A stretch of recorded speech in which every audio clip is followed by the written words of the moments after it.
I'm just doing that Joker face in to the camera.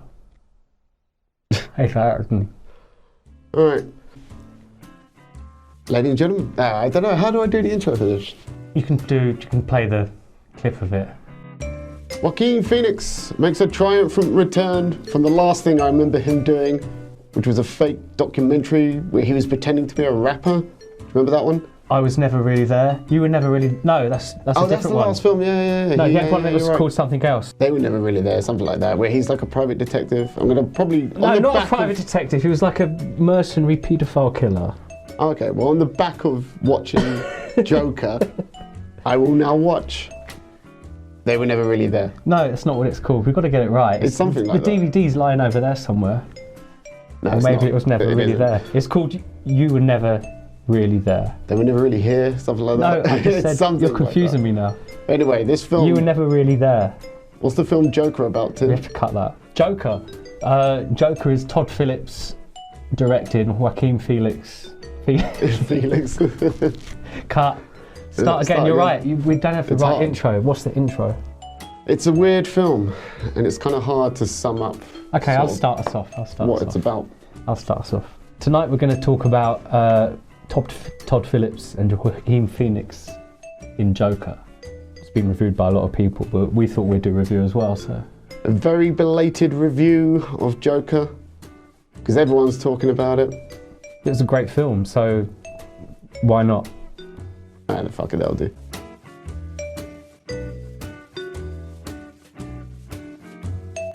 Unusually, I think it's the first of its kind to have a solo supervillain origin story movie. Yeah.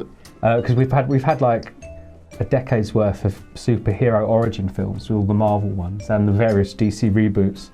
And there was that classic trope where everyone has seen Bruce Wayne's parents get killed multiple times. Jesus, you know, it just doesn't affect anybody anymore. But pearls just flying. They even squeeze it into this film, so for that alone, you have to see it. Well, as soon as they announced Joaquin Phoenix playing Joker or Arthur Fleck, as he is for the majority of this film. But my ears definitely pricked up when I heard Joaquin Phoenix was getting involved, because I've enjoyed him in so many different films. But when they announced Joaquin Phoenix for Joker, immediately it was, well, this is obviously going to be a serious drama. It's not going to be, they haven't done campy Batman in 20 years. It's certainly not a sort of epic scale film. There's no I don't think there's hardly any CGI in it. I don't think a single building falls over.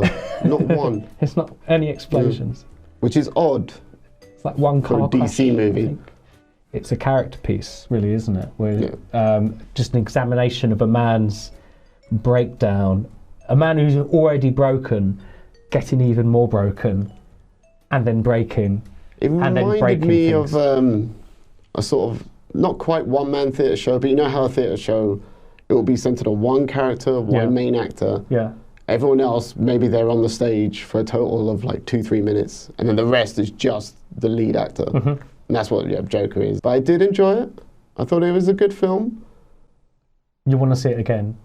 I don't know if I want to see it again. I'd watch it again, but I don't know if I'd go out day one, buy it. Okay. Go home. I think it's a film that once it's sort of been out for a few months around the world, it'll gradually become one of those films that people just keep coming back to, keep watching, because you can look at the story in so many different ways. This character I was talking about, he's a broken man. He's broken mentally. I think the moment, isn't that the first time we see him when he's in full clown makeup looking into the mirror? Yeah. He's doing smiley face, frowny face, and then he looks like he's about to start crying. Yeah, he just has like a miserable existence in a miserable place, surrounded by miserable people. Did they say what year it's set in? I think it was like late 70s. I don't think, if you had to date it, it would be like with the music and stuff. I don't know, but 81 I'd say. Okay. Because he had a VCR, which even in 91, there were VHS. But even in 81, having a VCR was really expensive. That was like a luxury item. You had to be rich to have a VCR. What working class people used to do was rent VCRs, and then that's true. Take this sweet time handing it back. It was sort of just more of an era than an exact year, because it's set in a fictional world. It was set in Gotham City, even though it looked like sort of a sort of mean streets, Taxi Driver style New York, all sort of grim and grimy, like New York was in the late 70s. That's what I was going to say. It's got a very grimy look to it. Yeah, you feel sort of very the usual, oppressed and dirty. And it's sort of contrasted with later on at the end when he goes to the TV studio and he's in all his makeup. There's a lot of bright colours then. It's the usual blues, oranges, browns, things like that. Yeah. Which has become fairly common, the colour palette of AAA movies now. It's almost always a mixture of orange, blue and brown. Really? You might just These be are colourblind. Like the warmest. And there must be someone in a lab coat's probably sat down and figured out what the most pleasing colours to the audience are to get them to like your movie and to say it looked good. But like apart from but I thought it was great. Good. It looked great. Like there was all these sort of a lot of it was in close up, very shallow depth of field, but shot for the big screen very wide. You know, so it draws you in. It was very interesting to look at. And aside from all the visual stuff, the sound design was really good. Like there isn't like a sort of theme of the music in your head that you'd be able to sort of just play on a piano, but it sort of comes in and out. You're talking like the score? The score, yeah, it was fantastic. I mean, sound design. Well, there's not a lot of sounds going on in the film. It's mostly it's a character-driven drama. It's the least comic book movie I've ever seen. In fact, there was only really one bit that was sort of like jolted me out of like, oh yeah, it is a comic book movie. I almost forgot about that. What bit was that? Where they shoehorn in Batman's parents. That was the only bit I was like, okay, someone in a suit at Warner Brothers was what? Well, what about the idiot family that show up to a movie called Joker, thinking Batman's going to come, like Joker's going to point a gun at someone, and Batman's going to swoop in and like, no, not today, Joker, and punches him out. Like Batman's not even in it. No. And apart from being a little kid. Yeah, what bugged me about it is Bruce Wayne's in it as a kid. Yeah. And Joker, I mean, Joaquin Phoenix looks about, I think they were trying to make out he was like 30, maybe 35. No, he's he looks like mid-40s. Yeah. He looks mid-40s yeah. in this. Well, you can say he's meant to be. You can say it's like a hard life. The physical transformation was something else. He looked really skinny and emaciated, didn't he? Yeah, sort of Christian Bale in Machinist levels of disturbingly thin. Like I said, obviously, but 90% of the film, the camera's in his face. But you need a really strong performance to pull that off. I thought he was very good in it. I thought also who was very good in the film was the actress, who I should have looked up who it was, but the actress who played his mother. Oh, right, yeah. Who he's smothered, Joaquin Arthur Fleck, he's completely smothered by this mother who needs him to wait on her hand and foot. Spoilers though, she turns out not to be his real mum. Well, because he's adopted. Let's not just describe the plot. Do you know what I mean? Like, let's not just give away every twist. Oh, right, okay. Do you know what I mean? Yeah, yeah, okay. I did say spoilers. Yeah, I know, but it's like, we're just, do you know what I mean? It's like you've given away every sort of moment and plot. Like, okay, I haven't given away the denouement of the film. I saw it in my sort of local cinema, which is always quite a lively, packed place. A lot of teenagers on the weekends. Lots of teenagers with their phones and stuff. And it was actually really quiet during the performance. And it's interesting that because it's almost like they've made this art house character study film, sort of piggybacked it onto like just this huge popular character that's already in the public mind. And, they could have called the movie Arthur instead of Joker, but it was it was so fucking cool just to tie the two things together.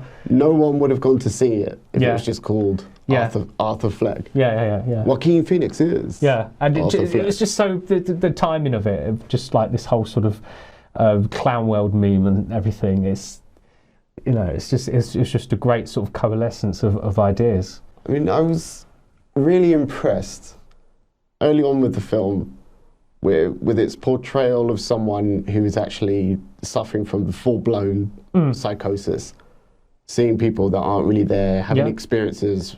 Whole experiences that are completely delusional. Yeah. And I thought it was quite daring for the most part, until a bit of a swerve at the end. But the idea that actually mental health problems tend to pass down on the mother's side. Right. Like colour blindness tends to as well. Not always, not every mental health problem passes down, but it tends to be. Yeah, right? okay. And I thought, actually, that's really daring, because like not just the British public, but the West in general, English-speaking countries, they're on this tip of, oh, we need to talk more about mental health. We need, like, people need to have the conversation more. Yeah. And it pisses me off, right? Because they only talk about depression, and not even clinical depression. Yeah. Just, I get sad sometimes. And it's like, that's, everyone gets sad sometimes. It's part of being a human being. Yeah. But clinical, like, you know what I mean? Like, mental health is more than just occasionally I get a bit upset. Yeah. And sometimes I think about, like, dark thoughts and things. It's more than that, right? But really, they really address a wide spectrum of causes of mental health issues as well. Like you say, there is the sort of potential genetic link. But there's also another thing they focus on in the film is head trauma as well. And, like, they say that, well, when he was young, he got beaten a lot. And he was abused. Yeah, and he gets, like... and he's always like, you see him at the start of the film when they show a clip of him in Arkham, he's like headbutting a wall. And he's like... Oh yeah, it's a little kid, yeah. And like when he wants to get the file off the guy, he headbutts the screen. He gets hit by a couple of cars. You know, it's a lot of head trauma in this film. And again, they say that can cause things. And unusually, for all the jokers, they sort of explain one of his laughs, because he seems to have more than one laugh in the film, but one of these laughs he has, it's like it's almost like a Tourette's type autonomous thing that he can't control. There is a real medical condition. Yeah. I think like 1 in 300,000 people, uncontrollable laughter. If you're in like a sort of social situation, or it can just come out like a stutter. I've seen supposedly the video Joaquin Phoenix watched that he based his performance on. I've seen that guy. Yeah. Because it was a video uploaded to YouTube like about 4 or 5 years ago. There's quite a few of them. They're like black and white ones, old ones. But it looks awful. Yeah. Because it's like, how are you supposed to have a normal life when you just, like, completely random moments? Yeah. So you could even potentially, like, the worst case scenario, you're at a kid's funeral. Yeah. And they're like, oh, little Timmy was taken from... I just... like, do you know what I mean? Like, how awful that would be. Yeah. You wouldn't be able to, like, maintaining a relationship. Forget that, but but you can see, but even to suppress that sort of uncontrollable laughter, you can't even try and hold it in is like physically painful to him, and it's the way he sells that is so good. Yeah. Because you can't breathe. So you've got head trauma, like parental issues, and then you've got like there is a bit of social commentary. Like some people were called in this film. Some people cut me off. Hold on. I was talking about how. I thought it was really quite brave and daring that they went on about. Oh yeah, have a little tipple.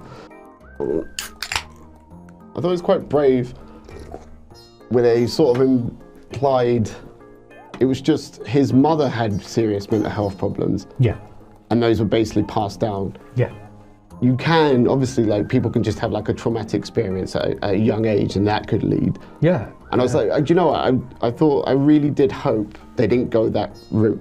Yeah. Because it's sort of cheap screenwriting 101. People go crazy because if bad things happen enough bad things happen in quick sequence, people go crazy. And it's like, not really.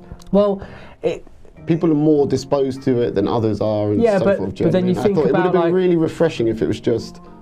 He's just someone with severe mental health problems. Yeah, but he's very depressed as well, and the thing is, like, if you're in a depressing environment, that can depress you, and like so you say, he has that. You were talking about he had that meeting with a psychiatrist, and then the psychiatrist. It's one of the first scenes. Yeah, and then the psychiatrist says, "Oh, by the way, this is the last time we'll be talking because austerity, government cuts, our funding's being cut, and worst of all." The bit that was like sort of heartbreaking when they said it in the film, I knew that he was just going to go off the deep end. When they said, "Oh, no more medication," and he's like, "Where am I going to get my pills from?" And they're like, "I thought that was a cop out again." But then as soon as I knew he'd stopped taking his pills in that film, I was just like, "Okay, he's just let the horses fly," because all the delusions like just go crazy. Yeah, I thought it was a bit brilliant. It was a little bit. I felt sorry for cheap. I felt like that line was put in there for dummies in the audience who were like, Well, but why is he suddenly going crazy? And it's like, no. He was crazy from the beginning. But he was a broken man from the moment before we met him in the movie world. Yeah, so he was a goner. Like, do you know what I mean? He was done. He was disconnected from the world already. But it's like, so it's definitely a character study, but it is a tragedy because like just all these bad things happen to him, and like the delusions he has, they lead to like massive disappointment and embarrassment as well. You know, like you just that he won't confront though. He won't, like, he creates a false reality because he can't confront the real one. Basically, like Todd Phillips has said in tons of interviews, doing the media rounds, the movie is open to interpretation on purpose. Like, you're not given everything. Yeah. You're not given all the pieces to the puzzle. Yeah. You're given enough to make a gist of it. There seems to be a schism. Yeah. Where some are saying, oh, this really did happen. All these events in the film did really happen. Yeah. And on the other side, it's just another sympathy-inducing tale. Excuse me. It's just another sympathy-inducing tale from the Joker. Yeah. Which is what he does, which is what sociopaths do. Sociopaths never confront what they've done and like how it affects other people. They just give you a sympathetic story, so it's like, oh, what I did goes away. Yeah. That's Arthur Fleck to a T. But as a film, you also have to look at the sort of background scenery and what is surrounding it, the story surrounding the story. It's a very bleak film. There's nothing really positive. Yeah, but there's one of the big sort of, there's a lot of social commentary in this film. And really? There's this big whole thing about the rich and poor, and Thomas Wayne is running for mayor, and the city has this like garbage strike. And he's the typical rich elitist. Only I can fix this broken city, and tell the working classes what to do. You know, and for a person like Arthur, who has no familial support, has like no financial things after his job gets fucked. He's constantly getting beaten up, so he loses money. And also he was justifiably fired. Yeah, but there's no safety net. There was no safety net for people like him. No. So there is that thing of the society, instead of helping him, it actually contributed to his problems. To be honest, I think the reason it's set, and that's why, you know, does society get what they deserve? I think the reason it's set in the late 70s or 81, whenever, right? Yeah. Is because that was a much, much bleaker time than today. I don't give a shit. Trash Donald, talk about Donald Trump all you want, I don't care. People 40 years ago had it way, way worse than people do today. Yeah, they didn't have iPhones. If they set the movie today and tried to do this sympathetic sociopath, well, there's that whole society let them down kind of thing. Like, I don't think it would work at all. But the reason why, like, so many people who hadn't even seen the film, or it hadn't even come out yet, were freaking out about it, was because they said there were these people in our modern society, like this sort of incels. You know, I don't believe in involuntary celibate people. Guys without girlfriends. People who can't. That's what it is. That's what they're talking about. But what about celibate is like sex, and you can pay for a prostitute, can't you? Do people do that anymore?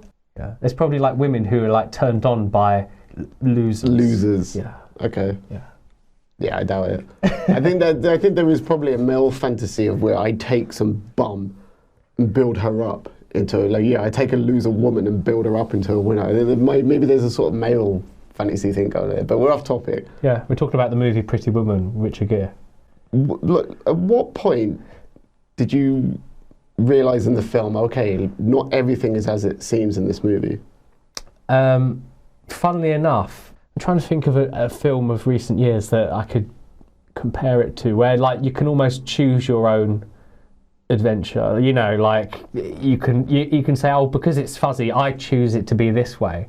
It's like you might think one bit's a delusion, and I'll be like, no, I'd prefer it if this bit was real. And either view is fine because of the way the director in his genius has made the film. You can get what you want out of it. There's certain parts what I mean? That are inarguable. Like the love interest. Like killing his, like the police pursuing him. So him killing the people on the subway wasn't a delusion. The whole thing could have been a delusion. A complete delusion. Yeah. That's the thing. Yeah, he could have never left. He could have never left the psychiatrist's office or Arkham Asylum at the very start of the film. Yeah, but once that's lifted off, though. Come on. You can't say. Bruce Wayne's parents died.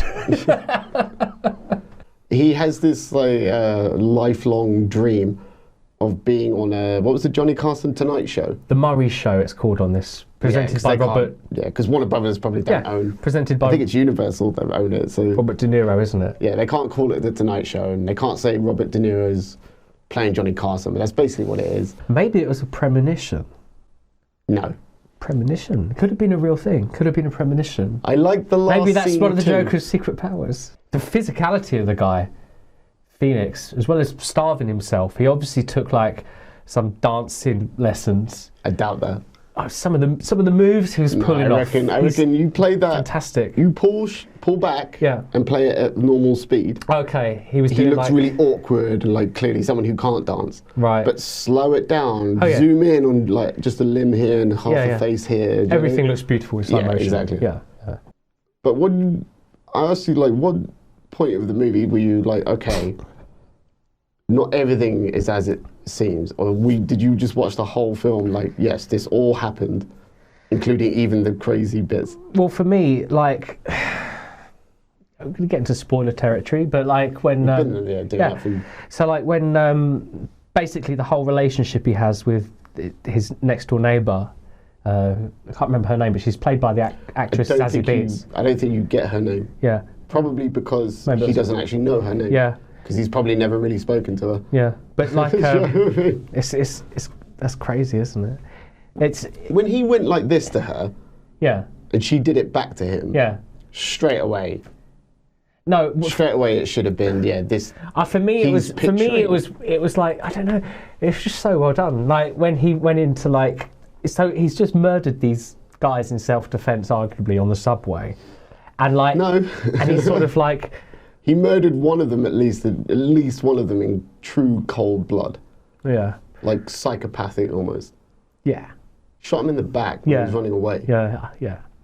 And okay, let's get to the meat of this. I like. Do you think he's a good guy in the film? He's meant to be a supervillain, but for me, he was like a hero by the end of the film. What? Because the fundamental thing in the film is like. The whole build up to the TV show, he was choreographing his walkout, what he was going to say, and his plan was he was fantasizing. His plan was to kill himself on live TV. Yeah, his plan was to kill himself, and at the last moment, it's like instead of killing himself, he kills the person who made him want to kill himself in his mind, however fucked up that is. It's like there is this sort of it's just such a good story, because you think that is like a heroic arc, because he could have just like killed himself, but instead he sort of owned it, and completely opposite view. I think whoever wrote this, I don't know who wrote it. I don't know if Todd Phillips wrote it and Joaquin Phoenix. Whoever wrote it, they understand sociopathy, like how sociopaths act, the way they respond to things, their justification for the things that they do. They understand that. And that was the whole of this movie, is Joaquin Phoenix doing awful things, but then it's justified because, well, this bad thing happened to him, and this bad thing happened to him, and this bad thing happened to him. And it's like, yeah, but that's not justified. But when he shoots Robert De Niro, that was not in any way morally justified at all. He is 100% bad guy in that moment. Yeah, and like, and just because he says what you fucking deserve, doesn't mean he deserved it. Because, it's like I'm really worried about audiences. The Joker like didn't even do it because he did it as a joke sort of thing. Because Robert De Niro. You said he went there to kill himself initially. Yeah. And then he shoots Robert De Niro. Yeah, but then like Robert De Niro asked, which is what he's too much of a sociopath to kill himself. But so he kills somebody else. But like Robert De Niro asked, like, why did you kill those guys on the subway? And he was like, because he couldn't hold a tune. And he was like, what? It was like a joke. And he was like, then he says like, why is it funny? He's like, comedy is subjective. He did say that.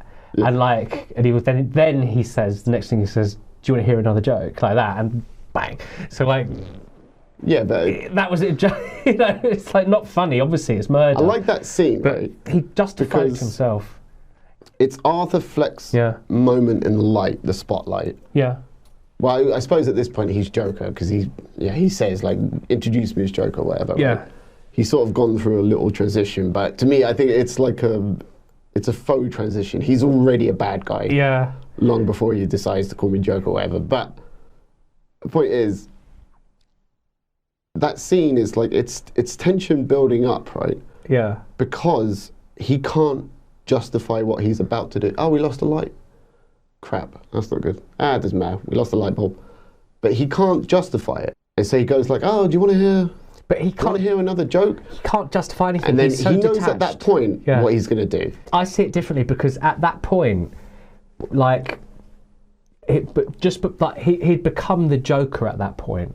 He was no longer Arthur Fleck. And like, I've seen it described before that someone, I think it was like Grant Morrison, who wrote Killing Joke.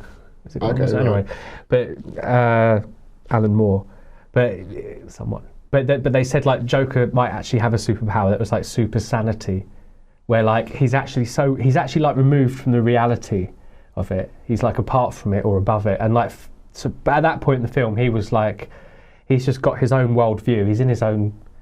Yeah, but he's not a hero. The thing is though, he's not the Joker really, because the Joker is meant to be like this crazy mastermind who, like, as crazy as he is, he's able to like pull off these massive feats. You know, and stunts and stuff. Yeah, but he wanted to get caught and all that. Yeah, and like you can't. Can you imagine him doing the sort of stuff previous Jokers have done, even physically? You know, so like it's more grounded. Yeah, it has to be standalone. Where can they go with it? I think the point of this movie was to set up Margot Robbie. Harley Quinn. It looks like Justice fucking. League. It looks its own kind of thing. It looks like Charlie's Angels. That's coming out around the same time. Joker didn't make me want to go see that. No, but you think it could go into a wider universe? This might have been a test, because they tried doing their own thing, the dark, gritty, depressing, and it didn't really work. Yeah. And now they've got, okay, look, let's keep it bleak, super realistic, sort of unsettling, unnerving. Yeah. But ground it more. So you don't have people firing guns off their forearms, and you don't have buildings collapsing every 10 seconds. I wonder what they'll do with... they're making another Batman film with Robert Pattinson, the former teen heartthrob from the Twilight franchise. Who's, British. again, he's more Joaquin Phoenix than... Yeah. George Clooney. Val Kilmer. Anyway, I highly recommend Joker. Even though it's a comic book film made for like geeks and losers. It's not a comic book movie, that's why I like it. I think it's going to win 2 Oscars. It won't, because of the media talking about right-wing. It's been attached to the phrase right-wing violence, so it's not going to win any awards. It's more of a left-wing film than Every anything. trope in it is left-wing. Because it's rich versus poor. No free Medicare. Anti-elitism, anti-authoritarianism. Yeah. Kill the rich. Yeah. Every political trope that's in the film is left-wing. Yeah. There's no conservatism. So, but there's. I saw a guy in The Guardian. He was going like, "Oh, Ben Shapiro, Stephen Crowder, Jordan Peterson." It's like, what the fuck's that got to do with it? There's nothing like that in this movie. The Guardian, that rag. It only its first review of the Joker, it gave it 2 stars, and then like a couple of days later, they gave it like 4 stars because everyone else. They got a different person to give it another review. Yeah, because it's so embarrassing. But they've reviewed it apparently 4 or 5 times so far, just to try and like get a grip of it. It's a great movie. I'm looking forward to seeing it again. Yep. And thinking completely different things about it, because I'll say, oh, actually, that was a delusion. I hope upon second viewing you realise. Well, I hope the ending was pure fantasy. But I hope you can watch it again and say, okay, for this view, I'm going to just assume that this bit isn't a delusion and that he does kill Robert De Niro. And you'll just it's great. You can come back to it. I don't think he even really killed his colleagues. But anyway, we're getting off track. Ladies and gentlemen, that was a very belated review of a film everyone's already seen, already made up their minds about. Will probably, like all movies, be forgotten about in 3 to 4 months until Oscar season. So until then, goodbye. Bye, everybody. God, I think we're about 50 minutes. Yeah, 53. And like the first 2 minutes was us just So like, yeah, you're right, about 50 minutes. That was good. Oh. I definitely want to see it again.